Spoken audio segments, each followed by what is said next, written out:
stunning. Even the Clinton campaign admitted to being blindsided. Donald Trump appearing in a panel with 3 women who have accused Bill Clinton of sexual misconduct, and one woman whose rapist was defended by Hillary Clinton in her early years as an attorney. 2 Clinton aides telling CNN even after they planned for harsh personal attacks, they did not expect this. These 4 very courageous women have asked to be here, and it was our honor to help them. Perhaps we'll start with Paula. Well, I'm here to support Mr. Trump because he's going to make America great again, and I think everybody else should vote for him. And I think they should all look at the fact that he's a good person. He's not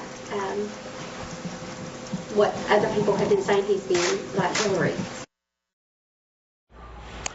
Joining us now to talk about this is Sally Cohn, CNN political commentator, Hillary Clinton supporter and columnist for the Daily Beast, and Betsy McCoy, a former lieutenant governor of New York, Donald Trump supporter, and senior fellow at the London Center for Policy Research. Welcome to both of you. Thank you. Thank you, Carol. Okay, so Betsy, do you think that Trump's strategy won over the women that he needed, those suburban Republican educated women? I do. I think that creating this separate little event before the debate kept the issue of the treatment of women off center stage, because what the polls show, the Gallup poll, the Pew poll, is that women, like men, consider the top 2 issues to be our stagnant economy and the increasing threat of terrorism. Well, the first 15 minutes of the debate, though, were on Donald Trump's well, bus comments. that wasn't his doing, but let me just explain. It was his doing. He said them. No, let me just explain, please, that he was answering a question.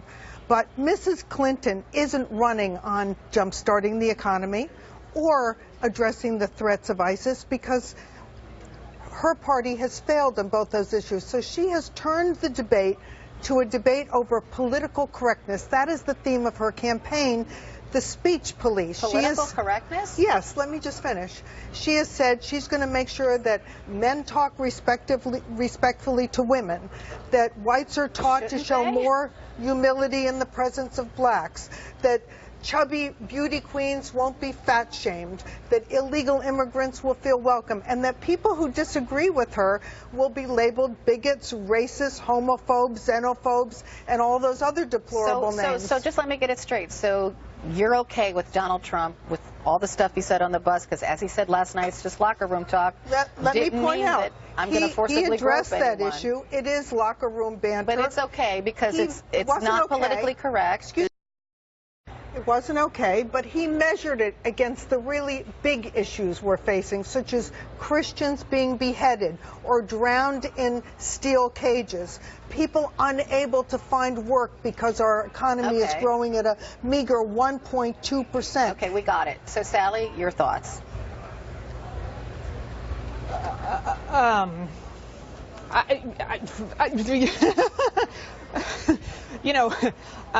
I find myself a little speechless at the moment, Betsy, and that's not a common phenomenon. Look, Hillary Clinton has a plan for the economy and for creating, not only creating jobs, but creating jobs with good wages. She has a plan for defeating ISIS. Notably, and this stuns me, I don't know how we've gotten to this point as a country, Donald Trump repeatedly was asked very clear, very simple questions about his strategy for how he would replace Obamacare, how he would deal with ISIS, how he would address tax issues, and he did not answer the questions. He just, hang on, I let you talk. Yep. He just kind of vomited a word salad all over the place. Now, that being said, I'm sorry, Hillary Clinton. This is like saying that Donald Trump trying to blame Hillary Clinton for bringing up the birther issue. That is preposterous. It is untrue, and it is the definition of Orwellian. He brought it up. He brought it up again and again and again and again. The reason we're talking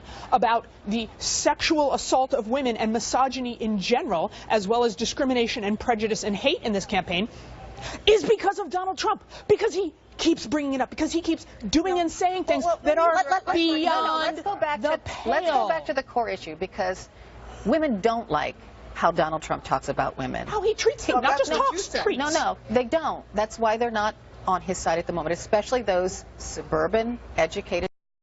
Republican women that normally vote Republican and are not this time around. I'm going to and here's facts. why they're confused. Here's why they're confused. So Donald Trump appears with these 3 Clinton accusers, right? Paula Jones is one of them, and we played a little soundbite from her. But back in 1998, he was not complimentary of Paula Jones. In fact, he called her ugly. Let's listen. Let's talk about another 52-year-old Bill Clinton. What's he need to do? Well, I don't know. It's so embarrassing, and you really have to say, where does it stop? I would have done something certainly different than what they did. I mean, that all started it. Paula Jones is a loser, but the fact is that she may be responsible for bringing down a president indirectly. Okay, so he went on to say, and we'll put the full screen up, put the graphic up. Donald Trump went on to say of Clinton's accusers, the whole group, it's truly an unattractive cast of characters. Linda Tripp, Lucian Goldberg, I mean, this woman, I watch her on television just vomiting. She is so bad. The whole group, Paula Jones, Lewinsky, it's just really an unattractive group. And now he calls all of these women courageous. Well, they are so courageous. How can they are courageous because they have come out to confront Hillary Clinton's false claims that she is a defender of women. But does Donald Trump think they're courageous or unattractive?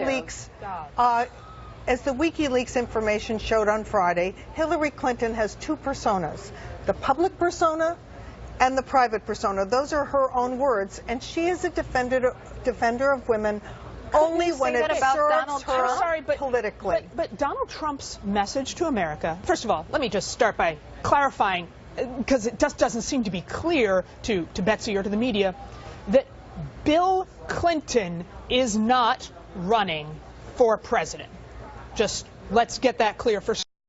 And second, Donald Trump's message, his marketing pitch to the American people seems to be, don't vote for the candidate whose husband hurts women. Instead, vote for me, Donald Trump, because I hurt women. That's not it. What the heck is happening here? All of Mrs. Clinton's paid ads are political correctness ads, pointing fingers at people. She doesn't like the way they talk. Whereas her ads are his own words. She is quoting his own words, and he says they're nasty because his words are nasty. I'm sorry, but when does this stop? Going to elect the next president to be the speech police. They want a president who will jumpstart the economy.